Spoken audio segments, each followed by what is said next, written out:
Hey everybody, we coming back to you with our wow moments. It's been a while, but we're back. We're starting off 2016 with our wow letters.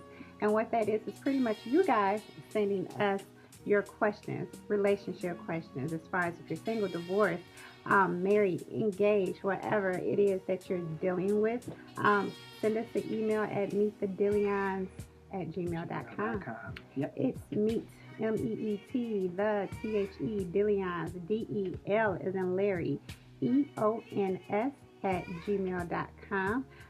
Give us anywhere between 24 to 72 hours to respond. We both, in this 2016 year, are leading very busy lives, but we don't want that to stop us from interacting with you guys.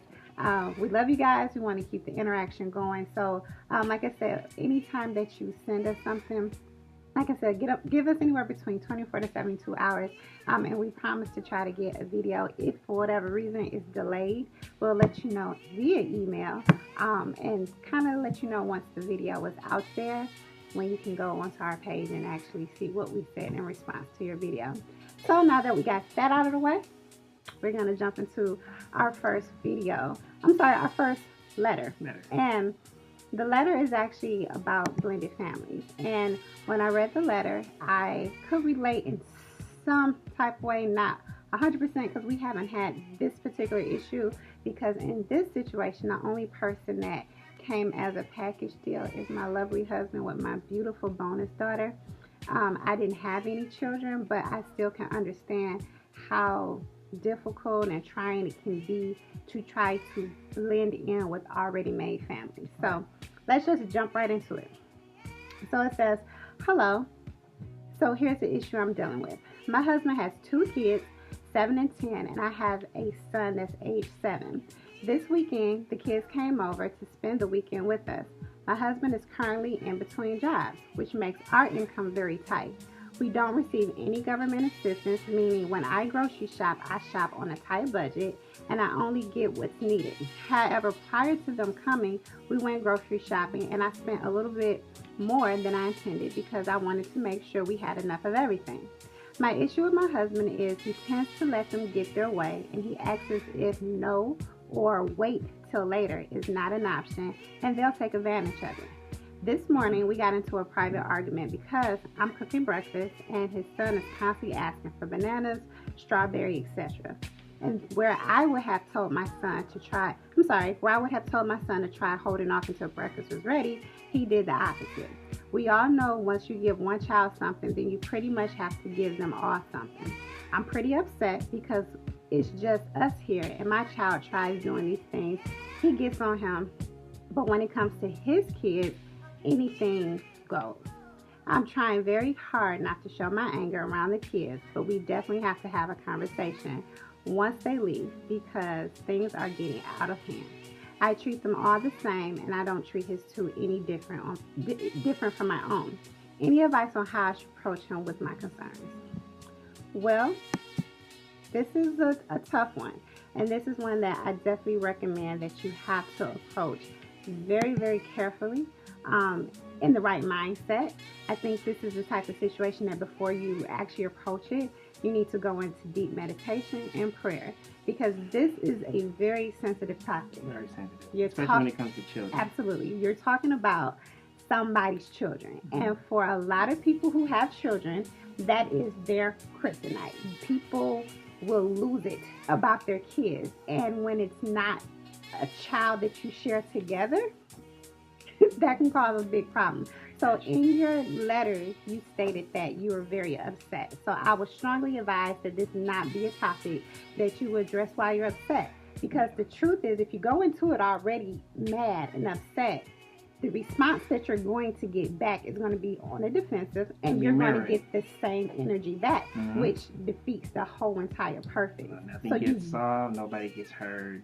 Exactly. It just becomes a fighting match, and it becomes stuff like this. Like, let's be real, relationships break up over stuff like this because people aren't seeing eye to eye on things. So I would highly, highly recommend, first, before you approach this situation, like I said, that you approach it in meditation and prayer. And in love.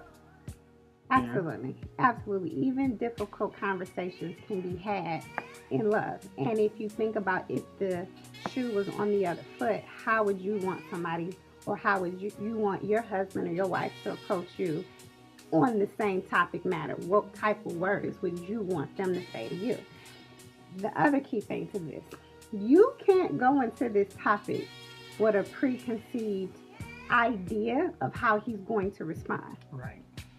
A lot of people feel when they do that. Yes, because you think because I say this way that person is going to respond to me and it's going to be all good. Right. It may not be. And you need to already have in your mind that he's going to just maybe blow it off, may say that you're tripping. You have to kind of think the worst. Defense, yeah. You have to kind of think the worst so you can be prepared how to handle that in the event the worst case scenario in this conversation is had. So what I would calmly say to him if it was me in that situation where I had children and I felt that my husband treated my child different from his own, ladies, I'll start this one too by saying this. If you can get more bees with honey, that's an old school saying. And honey, as a woman, we have power in the tongue, the way we say something. It's all in how you say what you say. Delivery is everything. Delivery is everything. And I think so many women, we become so hard and so forceful that we come at men and we don't know how to talk to them in that soft tone or that soft voice. We come so aggressive that men, they don't respond to that, especially when it's a woman. If you're coming at a man like a man, typically they respond back to you as if you are a man. So I would say to you, again, after you pray and go into meditation, that you have a way about you that's, I guess I would want to say soft-spoken. And I hope you guys viewing this don't view me saying soft-spoken as a pushover, because it's not that at all. Right. But I think you want to get your point across without being too aggressive. Yes. Towards your mate. Exactly. So what I'll say again is speaking in a tone that is receptive to be heard. Mm-hmm. You know your husband better than anybody else, so you should know those trigger points. You should know how to talk to your man. And if you don't, that's something you need to learn. Communication is key. But again, getting into the topic of itself is kind of sit him down and point out. When you go to situations like this, you have to have your facts. You have to have scenarios. You have to have incidents where you can go back like, well, do you remember when? And you said that he treat your son differently. So say, I remember one particular time when, say your son name is Johnny, was trying to do such and such, and how you corrected him. But then when it came down to when his children were here, how he didn't do the same thing. With conversations like this, you can't present it with, well, I feel. You have to present it with the facts that are, because it's kind of hard to dispute facts. And instead of saying closed in comments, ask, well, why was it okay when little Johnny did this? Or it wasn't okay when little Johnny did this, but then when Mike and Stacy is over, it's okay for them. That kind of makes me feel like you're showing favoritism, or it may even make little Johnny feel like you're showing favoritism. And with this being a blended family, it's really important to me that we all feel that we all are being treated differently. And I'm sorry, exactly, that we're all being treated equally and the same across the board. Across the board, yeah. And just express that to him and like, no, I don't want this to, and let him know I don't want this to become an issue or become a strain between us. Or think one kid has more power than the other. And right. So on and so forth. And just express to him like, I want us to be on the same page with this. I don't want this to interfere in our relationship. Say what you think the problem is, and then go back and talk about how you don't want this to break us up or become a problem in between us. And I really want to address this, and it's been heavy on my heart, and I didn't want to offend you. I didn't want us to get into an argument about it, so I kind of let time pass away in hopes that I come to you about it properly. When you address a man like that, the right man like that, it's kind of hard to blow up at you. It kind of makes them sit back and say, well, maybe I did, overreact, or maybe I was showing favoritism to my kid as opposed to the other kid. You sit back and think about it. Fellas, we can't overreact. we tend to, especially those who are alpha males, like, you know, we tend to just blow up. That's not the case, and you don't know what you're talking about.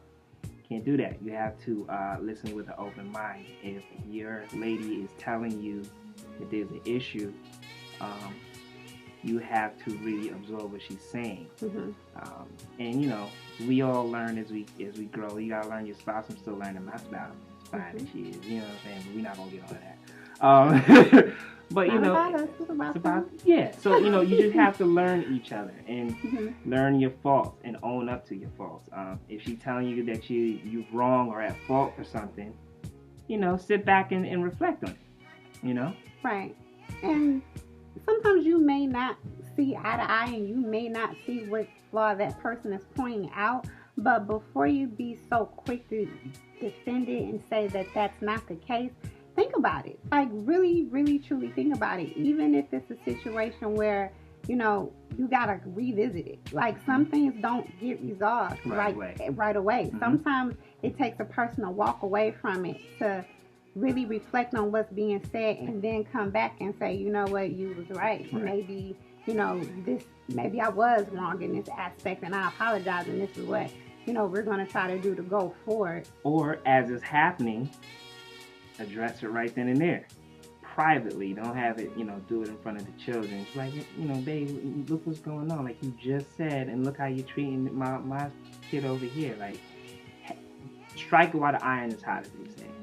And that can work, but at the same time, you want to be careful of doing that in front of the children too. Right. So you might want to excuse and go into a different room and address it only if you're not angry in that moment. If you're angry, then I still would go back to wait till you cool down first to address it. But if you're not emotional about it and it's happening at that moment, then excuse yourself away from children, go into a private room and let mommy and daddy talk about it, and hopefully both parties are mature enough to handle what's going on. But we can go on and on about this topic.